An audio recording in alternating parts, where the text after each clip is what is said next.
అందరికీ నమస్కారం. నేను మీ అర్ణ శ్రీనివాస్. అందరూ బాగున్నారా అండి? నేను చాలా బాగున్నానండి. ఈ రోజు వీడియో అన్నమాట. అదేంటిదంటే విటమిన్ ఈ క్యాప్సిల్ అన్నమాట.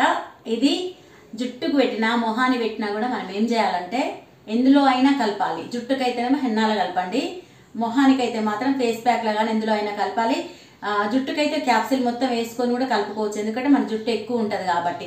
ఫేస్కు మాత్రం 2-3 చుక్కలు మాత్రమే వేసుకోండి. అట్లయితేనే మనకు దీని రిజల్ట్ అనేది మంచిగా ఉంటుంది. ఎక్కువ కలిపినామంటే మెడిసిన్ కూడా ఎక్కువ అనేది వాడినప్పుడు మనకి ఎట్లా సైడ్ ఎఫెక్ట్ వస్తుందో మన బాడీకి, అట్లనే మోతాదుని మించి అనేది వాడొద్దు అనమాట. మీరు అది మనసులో పెట్టుకొని దాన్ని ఆ రకంగానే వాడుకోండి. ఎక్కువ మోతాదు వాడితే ఇది కూడా ఇబ్బంది అవుతుంది.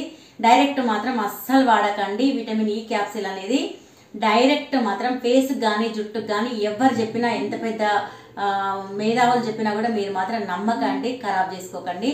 మీ జుట్టుని పాడు చేసుకోకండి, మీ మొహాన్ని పాడు చేసుకోకండి. తప్పకుండా ఇందులో అయినా కలిపి వాడండి. రిజల్ట్ మంచిదే, కాకపోతే కలిపి వాడాలి. అర్థమైంది కదండి? ఈ వీడియో నచ్చినట్టయితే లైక్ చేయండి, షేర్ చేయండి, సబ్స్క్రైబ్ చేసుకోవడం మాత్రం మర్చిపోకండి. కొత్తగా సబ్స్క్రైబ్ చేసుకున్న వాళ్ళు మాత్రం బెల్ బటన్ నొక్కడం అస్సలు మర్చిపోకండి. Thank you very much.